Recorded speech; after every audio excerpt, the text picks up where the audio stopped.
बहुत कंटेंट है यूट्यूब के ऊपर। एक जो गलती लोग करते हैं जब इन्वेस्टमेंट करते हैं तो सारे के सारे पैसे, वो मैंने मल्टीपल टाइम्स इस बात को कहता हूँ, अपने बच्चों की पढ़ाई के पैसे, अपने अगर बच्चों की पढ़ाई के लिए अगले 20 साल के लिए आपको इन्वेस्टमेंट करनी है फिर स्टॉक मार्केट बेस्ट है। राइट। लेकिन अगर 3 साल बाद बच्चे निकल रहे हैं और यूनिवर्सिटी जाने वाले हैं और उनकी फ़ीस आपको जमा करनी है, कभी भी स्टॉक मार्केट में वो पैसे ना लगाएं।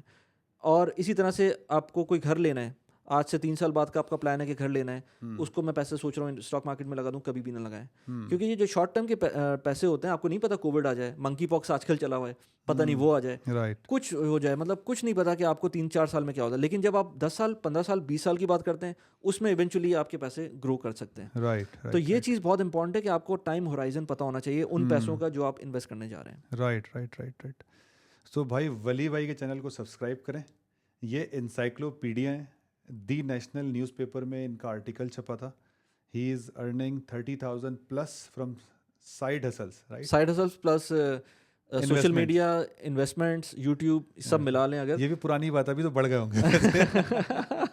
और अभी सेकंड आपका आर्टिकल आया, उसके बारे में कुछ बताएं। मुझे नेशनल ने ही मुझे दोबारा से रीच आउट किया था। उन्होंने कहा था कि हम यूएई की स्टॉक मार्केट पे कुछ बात करना चाहते हैं। तो मैंने कहा ठीक है, मैं बता सकता हूँ। तो वो बेसिकली प्रमोशन के लिए था कि स्टॉक्स के अंदर कैसे आप इन्वेस्ट कर सकते हैं, क्या क्या ऑप्शंस हैं। तो वो उस चीज़ के ऊपर वो बात। और आपकी वीडियो में देखा मैंने कि आपका कुछ कोड वगैरह भी होता है, उसको लेके अगर यूज़ करें लोग तो उससे भी कुछ फायदा अगर होता है? मेरा रेफरल कोड यूज़ करते हैं तो मेरे जितने भी प्लेटफॉर्म्स हैं उसके अंदर कुछ रेफरल बोनस मिल सकता है आपको। ओके, वो कोड कहाँ से मिलेंगे? वो आप जो भी मेरी वीडियो देखेंगे उसके अंदर आपको डिस्क्रिप्शन में ही मिल जाएंगे, कोड मिल जाएंगे सारे प्लेटफॉर्म्स के। चलें वली भाई, थैंक यू सो मच। आप जो काम कर रहे हैं, वली आपका नाम है, आप अल्लाह के वली हैं। क्योंकि आप लोगों को बता रहे हैं कि भाई पैसा कैसे कमाओ। क्योंकि बहुत सारे लोग कहते हैं बड़ा सेल्फिश अप्रोच है, पैसे की क्या बात होती है हर वक्त।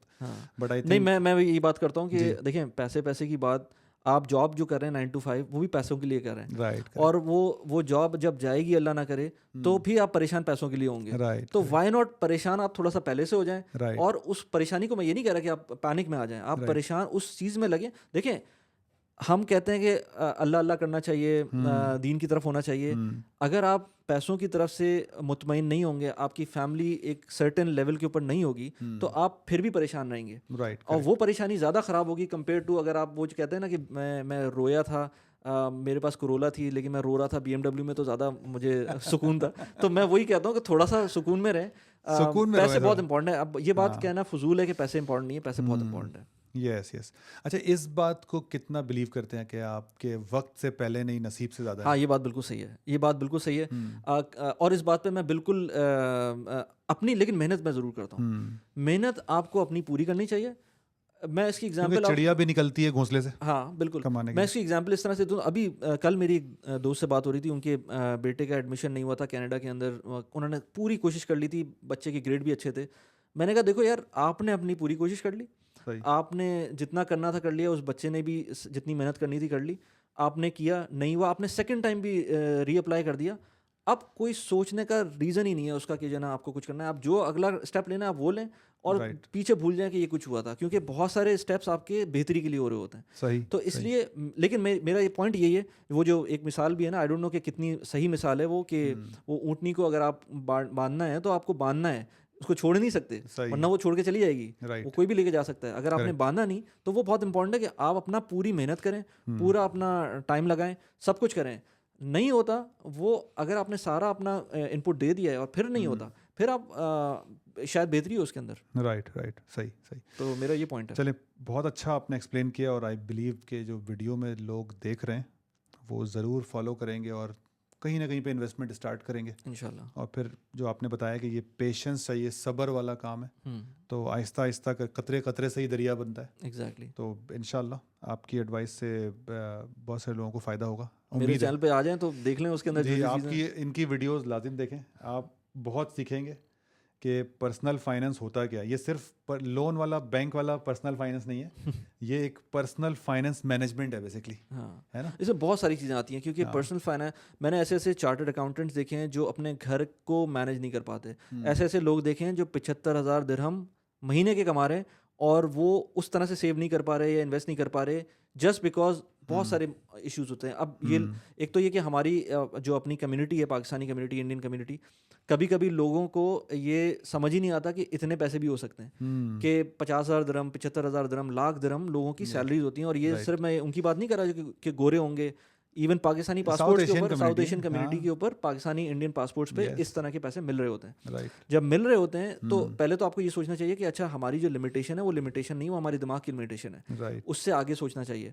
और उसके बाद फिर अपनी मेहनत करनी चाहिए। और जो इसको as I said personal finance, ये इसके अंदर बहुत सारी छोटी छोटी चीज़ें आती हैं, जिसमें लोन्स भी आते हैं, जिसमें आपके क्रेडिट कार्ड्स भी आते हैं, जिसमें आपकी अपनी इन्वेस्टमेंट्स भी आती हैं, जिसमें आपकी लाइफस्टाइल भी आता है। आज आपकी लेट से तनख्वाह 10,000 दिरहम है, कल 20,000 दिरहम हो जाती है, तो उसका मतलब ये नहीं है कि आज आप फ़र्ज़ करें 20,000 दिरहम की गाड़ी चला रहे हैं तो कल जब 20,000 दिरहम सैलरी हो जाएगी तो उसको डबल कर देंगे। आपकी जो गाड़ी सही चल रही है तो उसको चलाने दें। तो ये एक माइंडसेट भी है, ये एक साइकोलॉजी भी है। तो ये हर चीज़ों का कॉम्बिनेशन है। घर में किस तरह से काम कर रहे हैं, फैमिली का इम्पोर्टेंट, आपका ऑन बोर्ड होना बहुत इंपॉर्टेंट है। फैमिली अगर अलाइन नहीं है आपकी सोच के साथ तो बहुत प्रॉब्लम्स हो सकती हैं। तो ये सारी चीज़ें हैं जो कि मैं इन चीज़ों पे बात कर रहा होता हूँ। ठीक है वली भाई, आप पर्सनल फाइनेंस पे भी बात करते हैं, आप रियल एस्टेट पे भी बात करते हैं, आप, मैंने देखा है कि आप इमिग्रेशन पे भी बात करते हैं। तो मैं आपका पर्सनल ओपिनियन जानना चाहता हूँ कि आपने काफ़ी ओवरसीज़ पाकिस्तानीज़ के इंटरव्यूज़ किए हैं, जिसमें आपने बहुत डिटेल में, मैंने तो आपके पॉडकास्ट आवर्स एंड आवर्स देखा है मैंने। I think I am one of the huge fan of yours. अच्छा, ठीक है, थैंक यू। तो आप मुझे ये बताएं कि आपने बहुत सारे वीडियोस में बात की है कि ठीक है, यूएई के अंदर अगर आप रहते हैं तो मैक्सिमम अगर आपको गोल्डन वीज़ा भी मिल जाता है तो it is like not a permanent situation. तो आई एम आस्किंग एज वली खान, आपने अभी तक यूएई को क्यों प्रेफर्ड किया हुआ है? देखिए, मैं साफ सी बात बताऊंगा, मैंने अपनी पहली वीडियोस में बोला हुआ है। 2017 में मैंने कनाडा, मैंने पहले आपसे बोला था ना कि एक दफ़ा हो जाता है, अपनी पूरी जान लगा देते हैं, फिर नहीं होता, फिर अच्छा मैं आपको चलें स्टोरी बताता हूँ।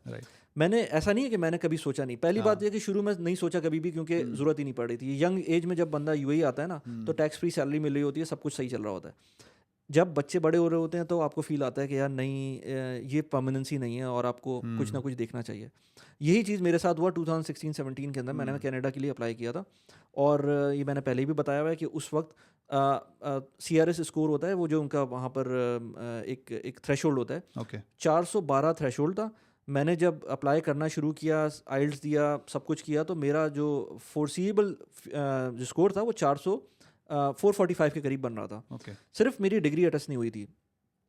डिग्री अटेस्ट हुई, इतने में वहाँ ट्रम्प का कोई इशू आ गया था अमेरिका में, उसकी वजह से सारे लोग कनाडा की तरफ जाना शुरू हो गए। वो स्लोली स्कोर 412 से आई थिंक 450 तक पहुँच गया था। जब मेरा जब सब कुछ हो गया था तो मेरा स्कोर 445 पे बैठा हुआ था, और स्कोर 450 पे पहुँच गया था, थ्रेशोल्ड जो था। उसमें भी कुछ स्टोरीज हैं जो मैं लंबा हो जाएगा इसलिए नहीं बता रहा मैं, लेकिन 450 पे हो गया था। अब मैंने कहा चलो अब आएगा, कम होगा, कम होना शुरू होगा। वो कम होने की जगह बढ़ना शुरू हो गया था। अच्छा, मेरी, क्योंकि वो एज पे भी डिपेंड करता है, तो वो एज जैसी अगला बर्थडे आई तो 445 से 440 हो गया मेरा स्कोर। वहाँ पर वो 450 से 460 पे पहुँच गया। तो ये गैप बढ़ता गया। अच्छा। जब ये हुआ तो मैंने कुछ दिन तो ट्राई की, मैंने कहा ये मैं आइल्स दोबारा दे देता हूँ, तो 5-10 नंबर बढ़ते उस टाइम पर। मैंने और चीज़ें भी ट्राई की, लेकिन नहीं हुआ। जब नहीं हुआ तो मैंने कहा यार अब सोचने का टाइम नहीं है, बेकार काम है। फिर कोविड भी हो गया था। उसी टाइम पे मैंने ये यूट्यूब चैनल स्टार्ट किया था।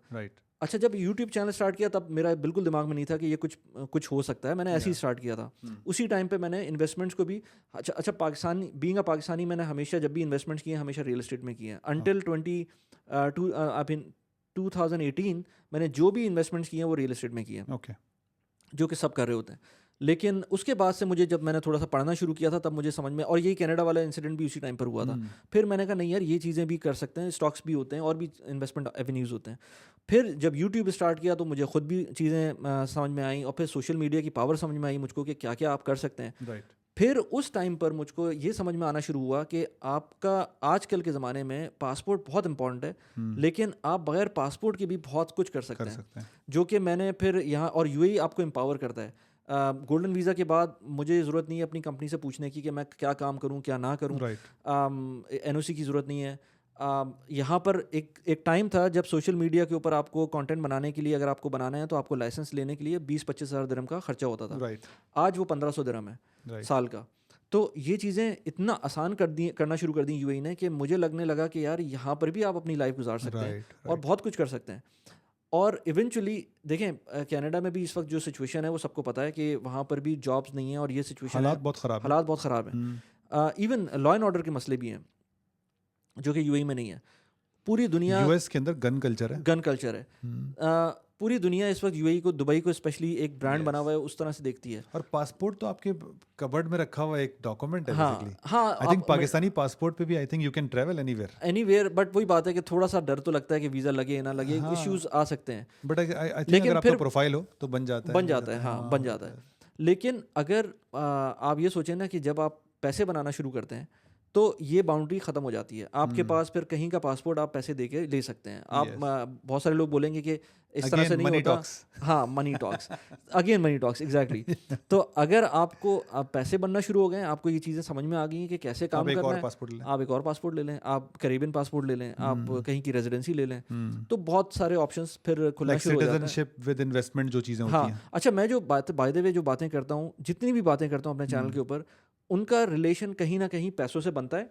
लेकिन अब आप सोचें, इमिग्रेशन का रिलेशन पैसों से डायरेक्ट तो नहीं है, लेकिन आप जहाँ रहते हैं उसका डायरेक्ट रिलेशन होता है कि कैसे पैसे बना सकते हैं, कैसे नहीं बना सकते। इसी तरह से रियल एस्टेट ऑफ कोर्स पैसों से ही आती है, personal finance, stock market, loans, credit card, कैसे गाड़ी लेनी है, कैसे घर को मॉर्गेज करना, ये सारी चीज़ें पैसों से बनती हैं।